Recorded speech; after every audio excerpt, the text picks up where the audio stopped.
Hello, everybody. I'm Becky Bailing, and I wanted to share today my experience with my mom passing away a year ago from pancreatic cancer.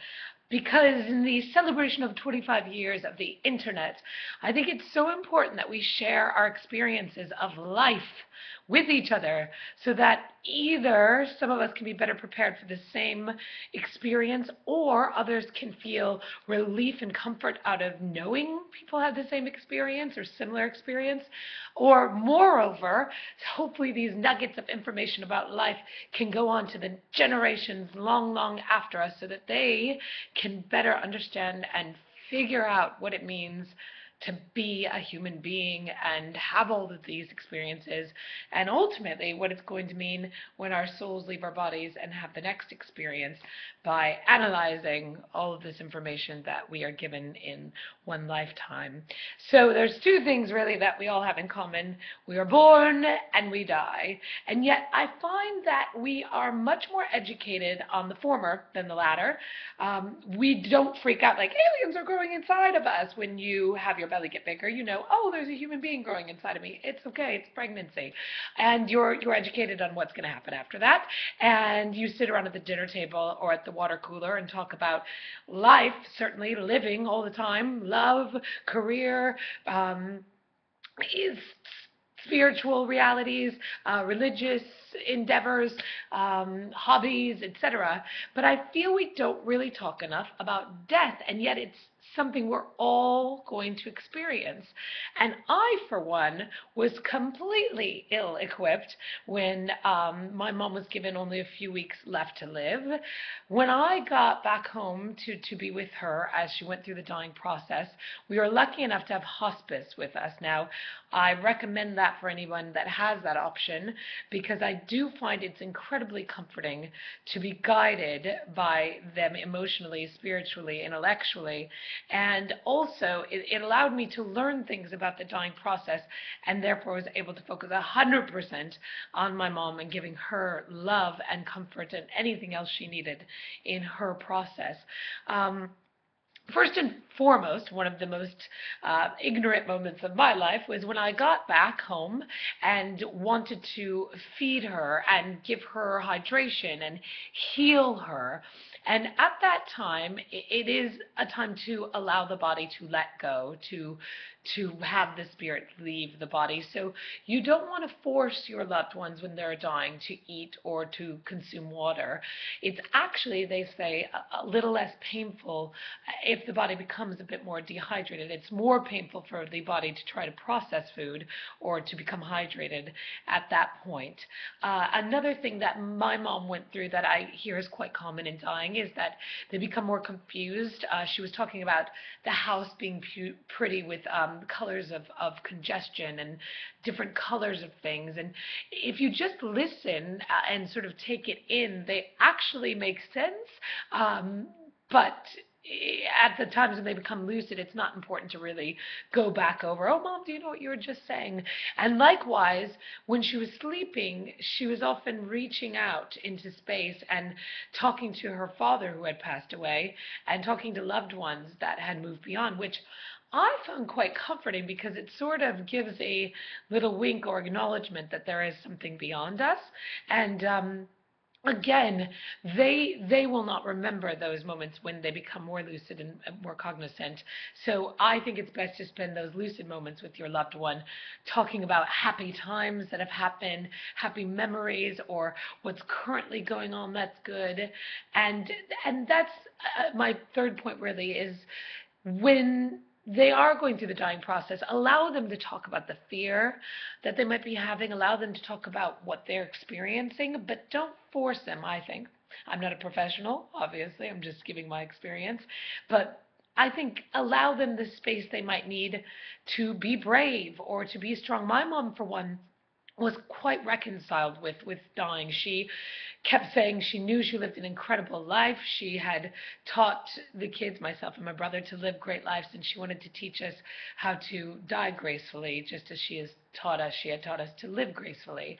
And therefore, she didn't need to talk about the fear as much as she just wanted to talk about, you know, do you have a good doctor, and make sure you're taking care of yourself, and wanting to hear also that I would be taking care of my father and my brother would be taking care of me, and we would all be there for each other, and that it was okay for her to let go when the time came.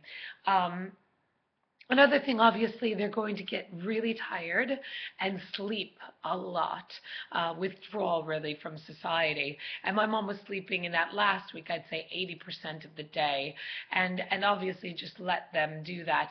If they want to be alone, fine. If they would like you near them, be near them. They say hearing is one of the last senses to go from the body. So I know when my mom even was sleeping, I would say, oh, so-and-so called and they're sending their love, and she'd squeeze my hand so they can hear you no matter what. But don't be alarmed if they are withdrawing and sleeping most of the time. Um, Other common things, the skin can get a bit grayish, hands and feet can get cold, the ankles and the feet may swell a bit because the kidneys obviously are going to be failing at some point. And then the biggest two things that happened to me that I was surprised about but learned are quite common with cancer patients. The breathing, of course, will become quite irregular in the final days, and that's an indicator that the end is near. There's also something called the death rattle, which is basically as you're dying, your body can't swallow as much of the secretions and the mucus, and it gets stuck in your loved one's throat or in the upper part of their lungs, and so it's almost like a pneumonia. It sounds like that sort of breathing. But my mom actually didn't even notice it. I kept saying, "Oh, can you breathe? Do you want a humidifier? Do you want some Vicks, or what can I do to help you?" And she said, "No, my breathing feels fine." And of course, hospice, they were kind enough to let me know that usually indicates it's 24 to 48 hours before your loved one's going to pass away is when the death rattle is present. Now, again, whether or not you're doing hospice and your loved one chooses to have some more severe painkillers like morphine, or if they just naturally slip into sort of a coma state before they pass away, either way, always remember to keep the environment very calm and loving, maybe low lighting, soft music, or just speaking to them in a lower voice and making sure you acknowledge who's in the room at all times, because they can hear you. I promise you, they can hear you.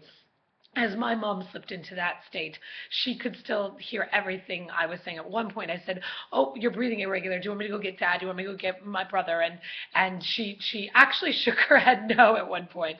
So they can hear everything you're saying. What you do want to look for in that state is, so I'm told, I love that I'm talking like an expert, but so I'm told, and with my experience, is clenched fists or the face being grimaced. In that sense, they might be in some pain, and you can maybe talk to your healthcare provider about what to do to alleviate the pain. But otherwise, my mom, for instance, just had a soft face and open hands and never looked to be in any pain. She also had, when she had slipped into that state, some dark liquid that came out from her mouth and from her nasal passageways. Now, I'm told that is common, especially with cancer patients that have any kind of cancer in the abdomen area, which my mom did. So, dry blood, old blood, that kind of thing does come up, because once you're in that more passed out state, your body can't keep down those type of liquids. So don't be alarmed. I used some swabs that the hospice caretakers gave me and put some mouthwash on it, and then used some Q-tips to sort of clean the nostril area. But again, it's something that you don't need to worry yourself with. It's part of it. I thought my mom was going to be choking, and you just kind of lay them the right way, and it's all okay. I think, again, the sort of overall idea that I wanted to share, though, is that it's not about trying to save them in those last weeks or days.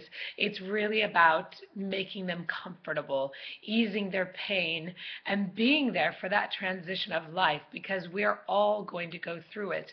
But I do think as much as you can educate yourself before you go through this with a loved one, the more prepared you'll be to be able to focus on what's important, which is remembering the great moments of life that you've had, remembering how you're going to carry their soul and their work here on earth with you and your loved ones, and reminding them that you're going to do that, and reminding them how much you love them and how much you're there for them as they experience leaving their body.